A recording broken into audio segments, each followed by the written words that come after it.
కాంగ్రెస్ ప్రభుత్వం ప్రజలను మోసం చేస్తుందని బీజేపీ జిల్లా అధ్యక్షురాలు అరుణ తార అన్నారు. కామారెడ్డి జిల్లా కేంద్రంలోని బీజేపీ కార్యాలయంలో బీజేపీ రాష్ట్ర శాఖ పిలుపు మేరకు కాంగ్రెస్ ప్రభుత్వంపై ఛార్జ్ షీట్ ను విడుదల చేశారు. ఈ సందర్భంగా పార్టీ జిల్లా అధ్యక్షురాలు అరుణ తార మాట్లాడుతూ తెలంగాణ రాష్ట్రంలో కాంగ్రెస్ ప్రభుత్వం ఏర్పడి సంవత్సరం పూర్తవుతున్నా ప్రజలకు ఇచ్చిన హామీలను అమలు చేయడంలో విఫలమైందన్నారు.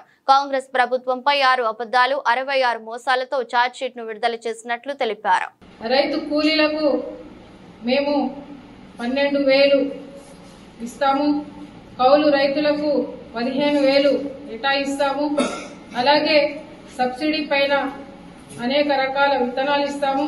ఇలా ఎన్నో రకాలుగా మరి రైతులకు వాగ్దానం ఇచ్చారు. ఈ రోజు ఇదిగో వేస్తున్నాం, అదిగో వేస్తున్నాం. రైతులందరూ కూడా కళ్ళు కాసేలాగా ఎదురు చూస్తూ ఉన్నారు.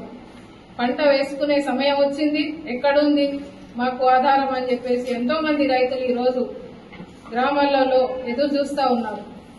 పంట నష్టం, మరి రైతుకి ఏది భరోసా? ఒక్కసారి మరి కాంగ్రెస్ వారు చెప్పాలని చెప్పేసి మేము డిమాండ్ చేస్తా ఉన్నాం. తరువాత మహిళలకు గృహ లక్ష్మి పథకం మేము అందజేస్తామని చెప్పారు. వారికి ఫ్రీ బస్ టికెట్ ఒకటి పెట్టారు. ఎందుకు పెట్టారో అర్థం కాలేదు. వారికి ఇచ్చేటువంటి 2,500 రూపాయలు వాళ్ళకి ఇస్తే వాళ్ళ కుటుంబం నడపడానికి మరి ఎంతో ఆధారంగా ఉంటుండే. అది వాటిని అన్నింటినీ మర్చేలాగా వారు ఫ్రీ టికెట్ పెట్టారు. అంతేకాకుండా ఎక్కడైతే మహాలక్ష్మి పుడుతుందో వాళ్లకు కూడా మేము ఆదుకుంటామని చెప్పడం జరిగింది.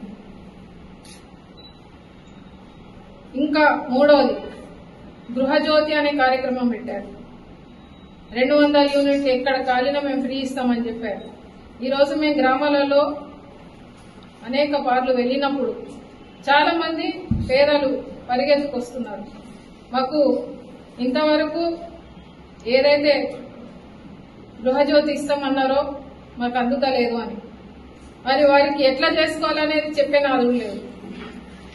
తర్వాత అక్కడ చూస్తే 100 మంది 200 యూనిట్లు కాల్చిన వాళ్ళు ఉంటే కేవలం 10 నుంచి 15 కుటుంబాల వారికి మాత్రమే ఈ గృహజ్యోతి అందుతా ఉంది. మిగతా వాళ్ళు ఏం చేయాలి? దానికి కూడా సమాధానం చెప్పాలని మేము డిమాండ్ చేస్తాము.